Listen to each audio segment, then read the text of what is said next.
My wife cheated on me with her boss, then secretly transferred $250, $0 from our joint account to his offshore account. Now she's suing me for half the property and claiming I'm the one who's violent and manipulative. I never thought I'd find myself in a situation like this, especially not with someone I trusted completely. It all started with little things: her late nights, her secretive phone calls, the way she'd suddenly become more guarded about her phone. I noticed her getting defensive whenever I asked questions, brushing me off with some excuse about work stress or needing me time.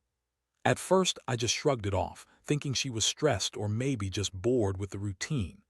We'd been together for over 10 years, married for 7, and I thought we had a solid thing going. But looking back, I see now how blind I was. Then, one night, I decided to check her phone. I'd been suspicious for a while, especially after catching her deleting messages or hiding her screen when I walked into the room. I didn't want to be that guy, snooping around, but I also couldn't shake this feeling that something was off. I grabbed her phone while she was in the shower, just a quick glance, nothing malicious, just trying to understand what was going on. But what I saw made my stomach drop. There were messages, flirty, suggestive, and downright explicit, between her and her boss, Mark. They weren't just talking about work. No, she was sending him pictures, talking about meeting up, and even bragging about how she was planning to leave the house for good after she transferred the money.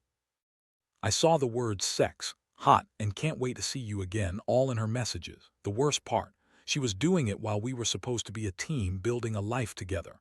That's when I knew this wasn't just a fling or some stupid mistake. It was something much darker. I didn't scream or yell immediately. Instead, I sat there cold and numb, staring at her phone like it was a weapon. My mind was racing. How long has this been going on? How could she lie so effortlessly? It was her boss, Mark, a guy I'd always thought was a decent enough guy, but now I saw he was just another predator.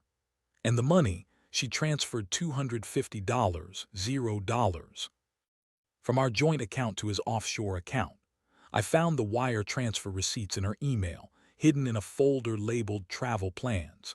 She was planning to run away with him, probably to some tropical island, while I was left to pick up the pieces. When I finally confronted her, she spun a web of lies faster than I could process. She said I was paranoid, that I was imagining things, that Mark was just a friend who was helping her with her career. She claimed I was manipulative and violent, things I would never do. She told me I was overreacting, that I was crazy for even thinking she'd cheat on me, but I had proof. Every message, every transfer. I showed her the bank statements, the screenshots. Her face turned red with rage and denial. She insisted she was innocent, that I was just jealous and insecure. But I knew better. I knew she was lying through her teeth. The emotional impact hit me hard. I felt like I'd been punched in the gut. Betrayal doesn't even come close to what this was. It was a deep, stabbing pain, like my entire world was crumbling around me. I love her, or at least I thought I did, and now I was faced with this cold reality. The woman I trusted, the woman I'd built a life with, was actively betraying me and planning to walk away with a man who wasn't even worth my anger. I was furious, devastated, and betrayed all at once. I couldn't sleep that night, replaying everything, the signs I missed, the moments I ignored. I kept asking myself how I didn't see it sooner, how I missed the clues. It felt like my heart had been shattered into a million pieces. At the same time, I knew I had to decide what to do next. I couldn't stay in this limbo forever. I had to think about my future, about whether this marriage was even salvageable. I was angry at her, yes, but I was also hurt, more than I'd ever been in my life. I felt betrayed, used, and utterly powerless.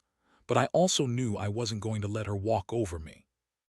She might have thought she was clever, sneaking around and stealing our money, but I was determined to fight back, to get justice, and to make her regret every lie she told. I didn't have all the answers yet, but I knew one thing. This was just the beginning of a very long, very complicated battle. After I found out everything, her messages, the transfer of our money, the lies, I felt like I was hit by a truck. My mind was racing, trying to process how someone I loved could do this to me. I kept asking myself, how did I not see it? How did I miss all the signs? She had been so good at hiding her tracks, so convincing when she lied. But now, looking at the evidence, I saw the truth clearly. She had been cheating on me with her boss, Mark, for months, maybe longer. And she'd been planning her escape all along. That night, I stayed up late, going through her phone again, trying to find any more clues. I found a few more messages, some explicit, some just suggestive, that confirmed her relationship with Mark was more than just professional. They even talked about how she'd leave me once she got the money, how she'd finally be free from my controlling ways. That hurt worse than anything. I had always thought I was a good husband, supportive and caring, but apparently I was just a jailer in her eyes. The next day, I decided I couldn't stay passive. I needed to confront her again, but this time with a plan. I wanted her to see that I wasn't going to be manipulated or made a fool of. When she came home, I was waiting for her in the living room, calm but firm. I told her I knew everything about her affair, the money transfer, everything. Her reaction was a mixture of anger, denial, and outright contempt. She started throwing accusations at me, saying I was controlling, that I was violent and manipulative. She insisted I'd been abusive, something I knew was a lie. I never laid a hand on her in anger, not once. But she kept spinning her stories, crying, yelling, trying to make me look like the bad guy. It was so predictable. She's always been good at twisting things, making herself the victim. I couldn't take her excuses anymore. I told her she was done, that I was done. I told her I knew about the offshore account, the transfer, and her plans to leave. She scoffed, said I was making it all up, that I was paranoid. But I had the receipts. I had everything. That's when she finally snapped, throwing her phone at me and screaming that I was ruining everything, that I was just jealous and insecure. She claimed she loved me, that she never meant to hurt me, but her words rang hollow. I could see through her lies. She was trying to gaslight me, just like she always did when she got caught. The emotional toll hit me hard. I felt betrayed, humiliated, and furious all at once. I'd given her everything, my time, my trust, my love, and she'd thrown it all away for some affair and a quick escape. I kept thinking about the money, how she'd transferred $250,000 offshore, how she was planning to leave me with nothing. It was a slap in the face. I wondered how she could be so cold, so calculating.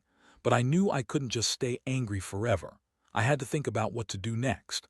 I couldn't keep living in this nightmare. I decided I'd get a lawyer, figure out my rights, and protect what was mine. I was done being the victim. I was going to fight for what was rightfully mine, my property, my dignity. I realized that this betrayal was about more than just infidelity. It was about her stealing from us, her lying to my face, and trying to destroy what we built. I felt used, but I also felt a strange sense of clarity. I didn't want her to win, not like this. Not after everything. That night I couldn't sleep again. I kept replaying the events, thinking about how I'd handle the fallout. Part of me wanted to confront her again, demand answers, and threaten her with legal action. But another part of me knew I needed to stay calm, collected, and strategic. I had to protect myself and my future.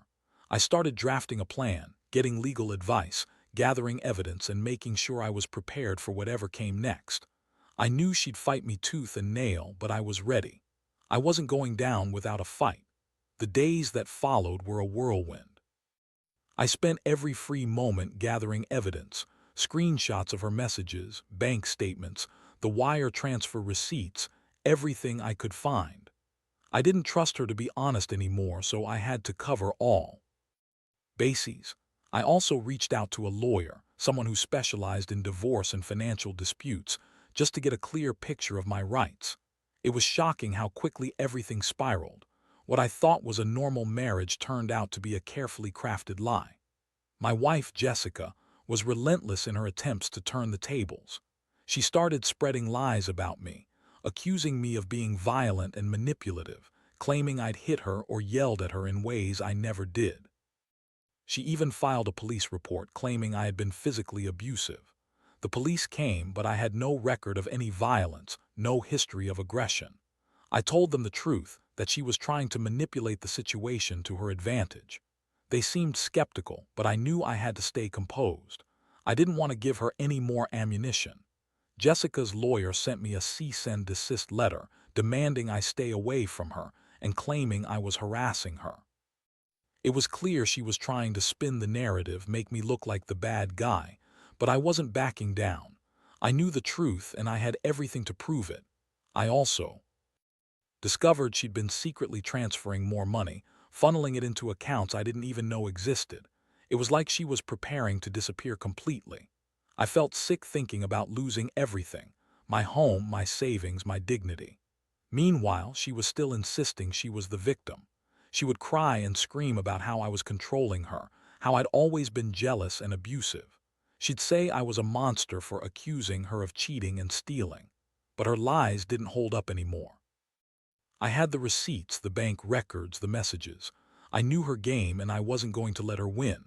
I decided I needed to act fast before she could do any more damage. One day, I found out she was planning to file for divorce and claim half of everything, even the assets I'd worked so hard for. That was the breaking point. I couldn't let her do that. I wanted to protect what was mine, and I also wanted justice. I told her lawyer I was prepared to go to court, to fight for full custody of the house, the savings, everything. I wasn't going to be her pawn, her victim, or her scapegoat anymore. I was done being passive. I was going to make her regret everything she'd done. That night I sat alone in the house, feeling a strange mixture of anger and relief. Anger at her betrayal, yes, but relief that I finally knew the truth. I realized I'd been living in denial, convincing myself that we had a normal life. But now I saw how broken things really were. I thought about all the times she'd lied to my face, about her work, about her feelings, about her plans.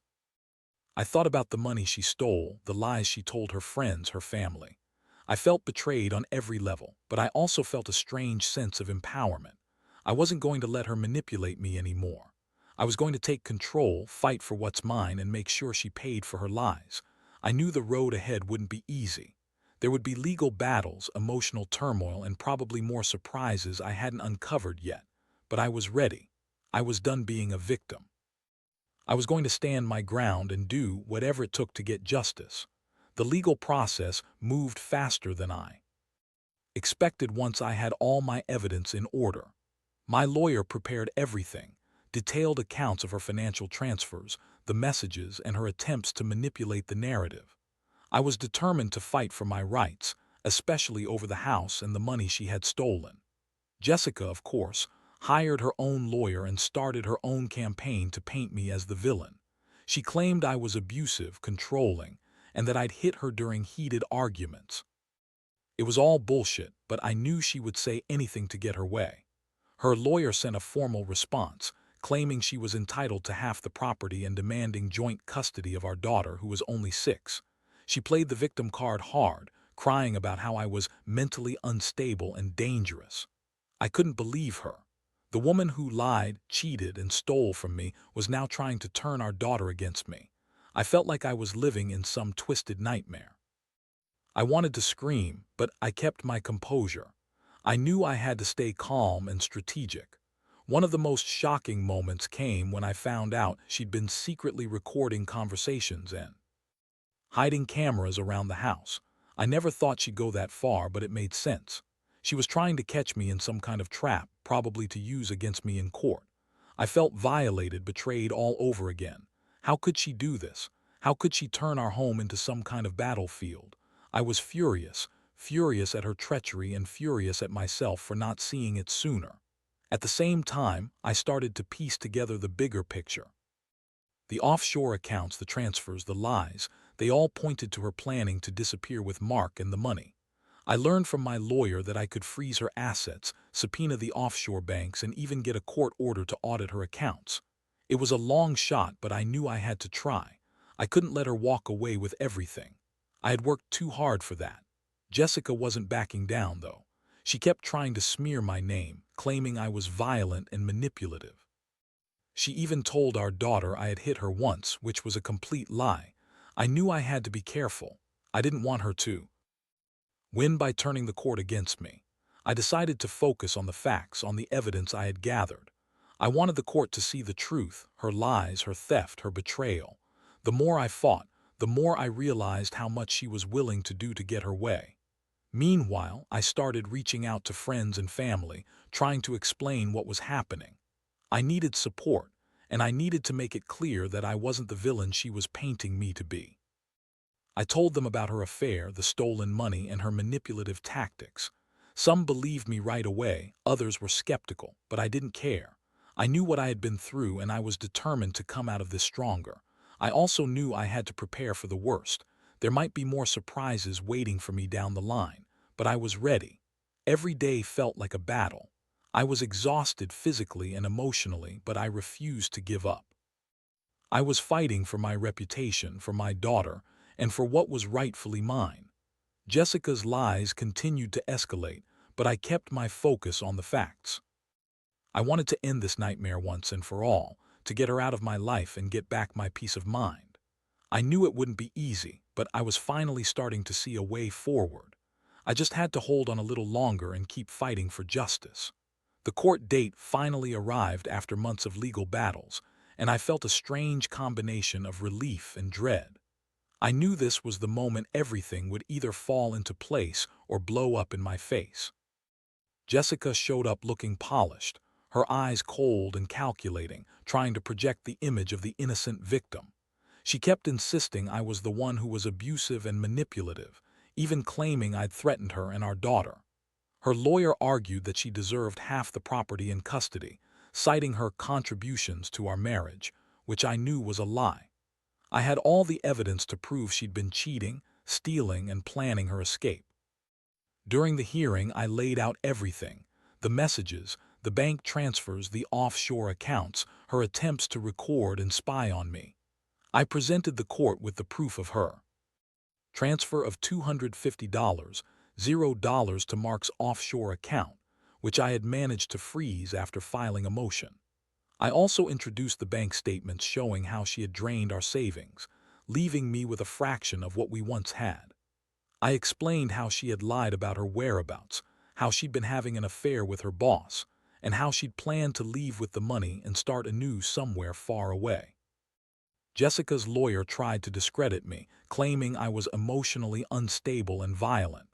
She even brought in a psychologist that she believed Jessica was a victim of my alleged controlling behavior. But I stayed calm, sticking to the facts. I knew the judge could see through her lies.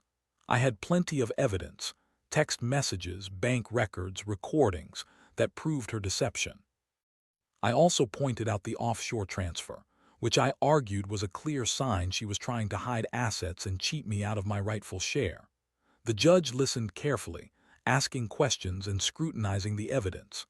After hours of testimony, the judge finally ruled in my favor on most counts. She ordered Jessica to return the stolen $250, $0, to pay me damages for breach of trust, and granted me full custody of our daughter, something Jessica had tried to prevent, claiming I was unfit. I felt a huge weight lift off my shoulders. For the first time in months, I saw a glimmer of hope that I might rebuild my life, free of her lies and manipulation. But the court also awarded Jessica a portion of the property, about 30% based on her contributions, which I couldn't argue with entirely. She had helped buy the house initially, after all. Still, I was furious she'd tried to steal everything from me, including my peace of mind. The judge's decision left me with a mix of satisfaction and anger. I knew I'd have to fight her further in the coming months to recover what was rightfully mine, but at least I had won the major battles. Jessica, of course, was furious. She stomped out of the courtroom, screaming that she'd appeal and that she'd make my life a living hell. I just watched her go, feeling a strange sense of closure. I'd fought hard, and I'd won most of what mattered. My focus now was on rebuilding, on making sure she didn't get away with her lies or her theft. I contacted my bank and financial advisors to start the process of reclaiming my assets and ensuring she couldn't hide any more money. I knew it wouldn't be easy, but I was determined to get everything back. In the aftermath, I felt exhausted but also relieved. The legal victory didn't erase the pain of betrayal, but it gave me a sense of justice. I had faced the worst and come out stronger. I realized I'd learned a lot through this ordeal, about trust, about myself, and about the importance of protecting what's mine. I also learned that some people are capable of unbelievable deception, and you have to be vigilant. Moving forward, I'm focused on healing, on being a better father, and on never letting someone manipulate me again. This was the hardest thing I've ever gone through, but I know I'll be okay. I'll rebuild my life one step at a time. Now, sitting here reflecting on everything, I realize how much this whole ordeal has changed me. I used to think trust was something you gave freely, something that was just there if you were with the right person. Turns out, trust is something you have to work at, and even then you have to be careful. Jessica's betrayal hit me hard, but it also made me see some harsh truths about the world and the people in it. Not everyone is honest, not everyone has good intentions, and some people will do anything to get what they want. Money, status, freedom. Even if it means destroying others in the process. Looking back, I see how I let a lot slide. Signs I ignored, red flags I dismissed. I was comfortable, maybe even complacent, thinking everything was fine when it was. I trusted her blindly, thinking that years of marriage and shared lives meant something.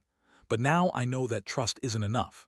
You have to protect yourself, stay vigilant, and recognize the warning signs before they blow up in your face. The financial betrayal was the hardest part to accept. Losing that much money, knowing she'd transferred it offshore to run away, it's still a bitter pill. But I learned that I have rights, that I can stand up and fight for what's mine. I've become more cautious about my finances, more aware of the importance of legal safeguards. I don't want to be caught off guard again. The experience has made me stronger, sharper, more determined to protect myself and my daughter. As for Jessica, I hope she gets whatever she deserves, whether that's her own comeuppance or just a chance to reflect on what she's lost. I don't harbor hate for her anymore, I just feel sorry for her. She's clearly lost her way, and I hope she finds some kind of peace one day. But I won't be part of that journey. I've made peace with what happened, and I'm focused on rebuilding my life. I want my daughter to see that even in the face of betrayal, you can come out the other side stronger. Most importantly, I've learned that you can't control other people's actions, but you can control how you respond. I could have let her destroy me, let her lies define me, but I chose a different path. I fought. I persisted. I refused to be a victim. That's what got me through, knowing I had the strength to stand up for myself, to fight for justice, and to reclaim what was stolen. So if anyone reading this finds themselves in a similar situation, here's my advice. Don't ignore the signs. Trust is vital, but it's not foolproof. Protect yourself legally, keep records, and don't be afraid to stand up for what's right. Sometimes the truth hurts, but it's better to face it head-on than to live in denial. And most of all, don't lose hope. Even after the worst betrayal, life moves on. You just have to decide how you want to move forward. I'm doing that now, and I'll keep doing it, one day at a time.